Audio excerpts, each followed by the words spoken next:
Hello everyone, welcome back.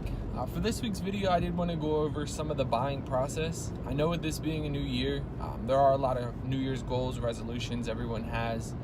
Sometimes that's buying a home, sometimes it's eating healthier, going to the gym, making better financial decisions.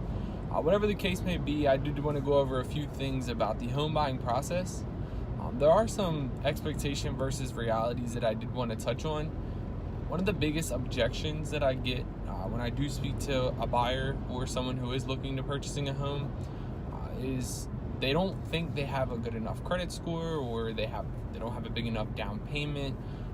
Those expectations versus realities really depend on each situation. One of the other big misconceptions is a lot of people feel like they can get their credit right and save up a lot of money and go right in and purchase a home.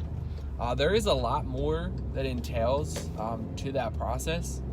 Typically, someone who is looking to buy normally takes between 30, 60, 90 days. It really is a process. Each person is totally different. But I do want to let you know, if you are planning to buy this year, at any point this year, even if it's the end of the year or next year, it really is a good idea to reach out to a realtor and get the process going. First question that they're probably going to ask is, have you been pre-qualified? It's a really good tool to have under your belt when you're starting to look. It really gives you a good idea of what you can actually afford. I know that's always not a great thing. Sometimes you see the houses, you're looking at houses and driving past them, looking on Zillow or Realtor, and you're like, oh my God, that house is perfect. It only says it's $1,200 a month, and that's definitely the house, and that's the house that I want. Those sites are misleading. For example, those sites use normally a 20% down payment to give you that monthly figure. The issue with that is the majority of the people don't have 20% of the purchase price of the home to put down.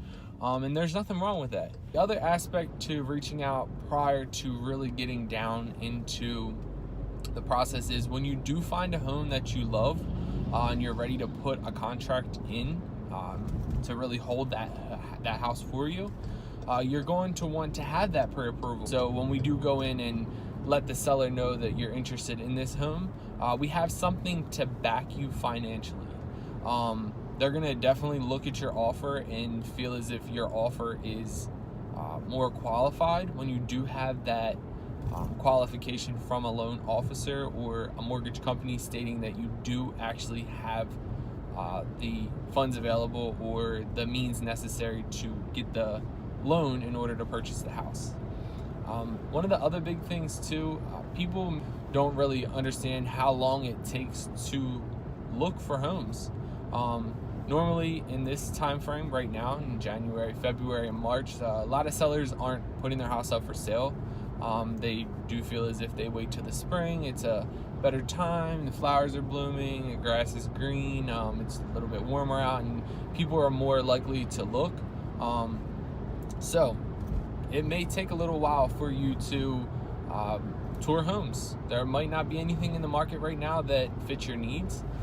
So that's another good thing to really reach out, get the process going. After touring different homes and you do find one that you're interested in and we do get that contract written, there's going to be a lot of different things that are going to come up time frame wise.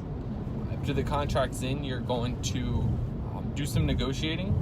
Not always when you put a contract in, the seller is going to be accepting the offer.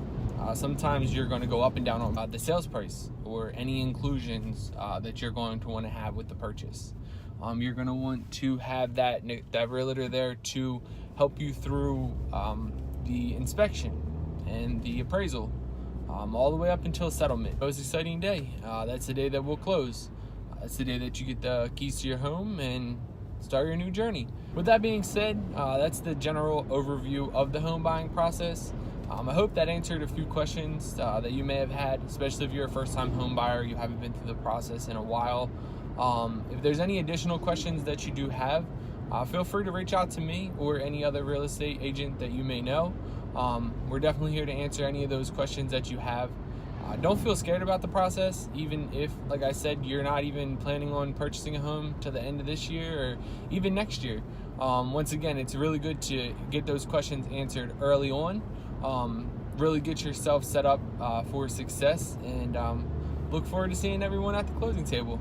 As always, be sure to like and subscribe, leave some feedback for this video or any of my future videos, and take care.